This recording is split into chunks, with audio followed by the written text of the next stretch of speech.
Today, we're jumping into a really fascinating part of the global economy to talk about something you might have heard of as an Islamic bond, a sukuk al-Ijarah. But what if I told you it's not actually a bond at all? Not even close. Let's find out why. So here's how we're going to break it down. We'll start with the big picture, investing beyond interest. Then we'll put sukuks and bonds head to head. We'll look at the foundation of Islamic finance, see exactly how this whole leasing thing works to create returns, and finally, wrap up with why owning a real asset, well, why it matters so much. All right, let's dive right in. To really get what sukuk are all about, we first have to understand the fundamental problem they were designed to solve. I mean, really think about that for a second. Almost every investment we're familiar with is based on lending money to someone and getting paid back more, right? That's interest. But what if that wasn't an option? What if you had to build an entire financial system from scratch that couldn't rely on interest? How on earth would you generate a reliable, predictable return on your capital? Well, the answer to that puzzle is sukuk. See, instead of being a piece of paper that says you owe me, a sukuk is built around something real, something you can touch, like a building, a fleet of airplanes, or maybe a massive solar farm. And make no mistake, this isn't some tiny niche product. It's a huge global financial instrument used by major corporations and governments all over the world. Okay, so that brings us right to the main event. What is the real, fundamental difference that separates a sukuk from a regular old bond? This slide right here, this is the whole game. It's a total shift in mindset. With a conventional bond, you're a lender. It's an IOU. The paper you hold represents a debt that someone owes you.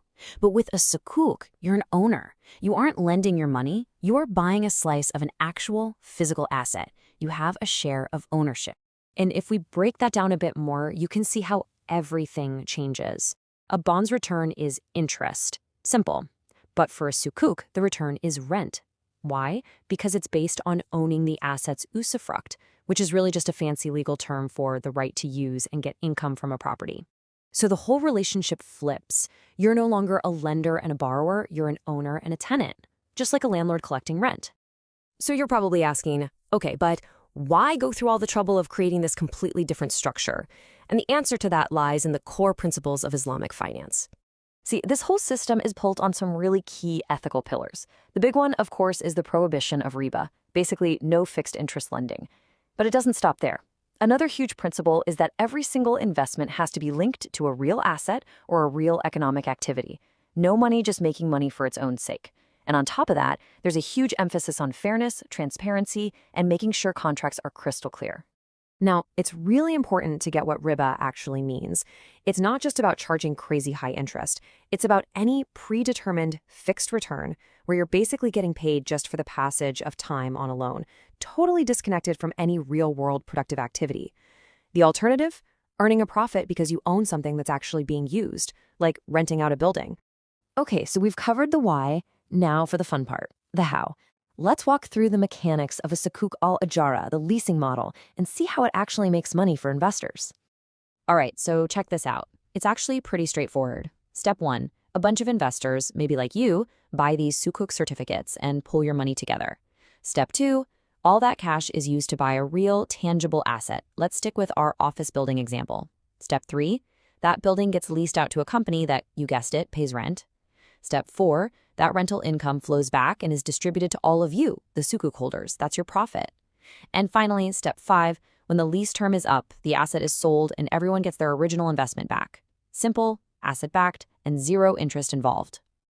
So when you boil it all down, what's the big takeaway here? Why does this whole distinction between being a lender and being an owner actually matter so much? It all comes down to this single, powerful idea. Your money isn't just a number in some bank's computer representing a loan. It is directly tied to something productive, something tangible in the real economy. There's an actual asset with its own intrinsic value that's generating a return because it's being used, not just because time is passing on a debt. This quote just nails it, doesn't it? The return is not a reward for time on a debt, but a reward for the productive use and risk associated with a real asset. In this world, profit is earned. It's justified because it comes from real economic activity and from the genuine risk that the owners are taking. It's a reward for enabling something productive to happen, not just for having capital to lend out. And that kind of leaves us with a final thought to chew on. Even though Sukuk came out of Islamic finance, this core idea of tying investments directly to real, productive assets, it has a much, much broader appeal. It really makes you wonder, right? Could this asset-backed way of thinking be a blueprint for a more stable, more ethical future for all kinds of investors? Now, that's a question we're thinking about.